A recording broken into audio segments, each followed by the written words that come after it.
And so, how do some of these perceptions influence our motivation to take action or lack thereof? There's a fundamental connection between what we see and what we do. You can think about your commute back home, whether you're driving, you take public transportation, or you're walking.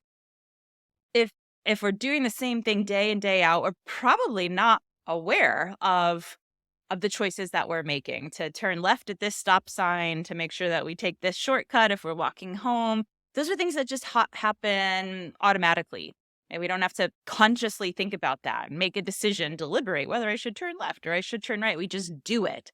And then we end up at home and maybe our mind has wandered. And for most of that time, we weren't even aware of the fact that we were driving or that we were walking or that we were on a bike or something like that. And how is that possible? How is it possible that I have, like, no real memory for the thing that I just spent the last 20 minutes doing? And that's because of that tight connection between what we see and what we do. We don't need to think, should I turn left or turn right when we hit this particular intersection that we've come across 500 times, 1,000 times, because our eyes are telling our body what we need to do. And that's true in so many areas of our life, that connection between what we're seeing and what we're doing. That probably resonates with a lot of people and makes sense. So then it's not really that much of a step to say if what we're seeing predicts what we're doing. It might also predict what we want to be doing or what we don't want to be doing, that we might be having a reaction to what we're seeing that could be related to motivation.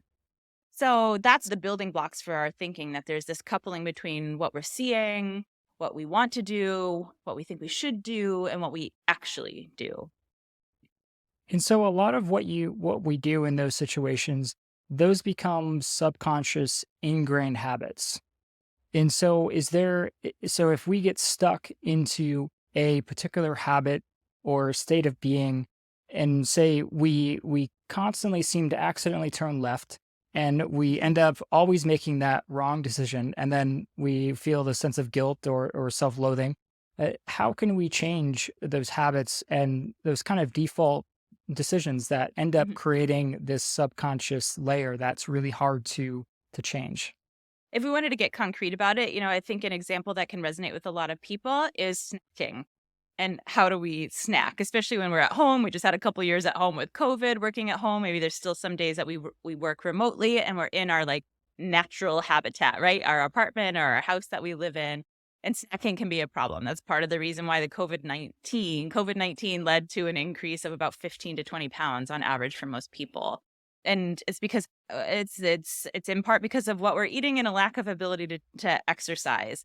So, think about how your kitchen is laid out. What's in your fridge, what's in your snack drawers or in your pantry.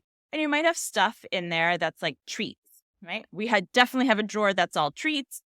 Also, we have many drawers that are all treats. And these are things that like we know we shouldn't be eating with every meal, probably things we shouldn't be eating every day, and we should hold it for special occasions. And that's why maybe we even keep them in our house in the first place. It's special occasion chocolate. It's Friday night ice cream or something like that. But we find ourselves snacking on that chocolate and eating that ice cream more than what our original plan was.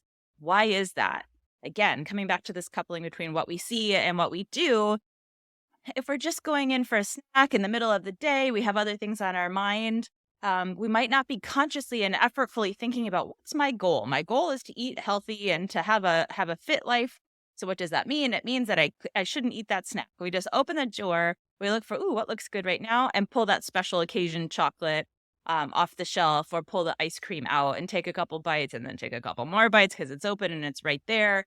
So what we're seeing in our pantry predicts what we're doing, which is maybe discordant or doesn't align with the things that we actually want to be doing, eating the carrots instead of the ice cream. So what can we do if we find that upon reflection, this is what's happening, that we're making choices, maybe not really with a lot of awareness or intention about it, that don't align with the goals that we have? Let's take a moment to pause and do a sort of visual 360 of what's in our environment. Have we set ourselves up for failure or for obstacles, or made temptations easier to see? And can we do something about that? So, we have two kids, two young kids. They need snacks. The 7-year-old gets his own snacks, and they are snacks that I want to eat, but I shouldn't be eating. So we try to put them in a low drawer so that it's not at my eye level, it's at his eye and hand level. They're snacks that he can have, but ones that I don't really want to be tempted by. So that's one approach. Another idea is like when my husband's making dinner for the kids and I'm the one that's out of the house, I just make sure that that broccoli is in the front row of the food and not buried in the back like is usually the case, right? It's not in the drawers where you can't see anything. It's going to be right at a higher shelf at his eye level.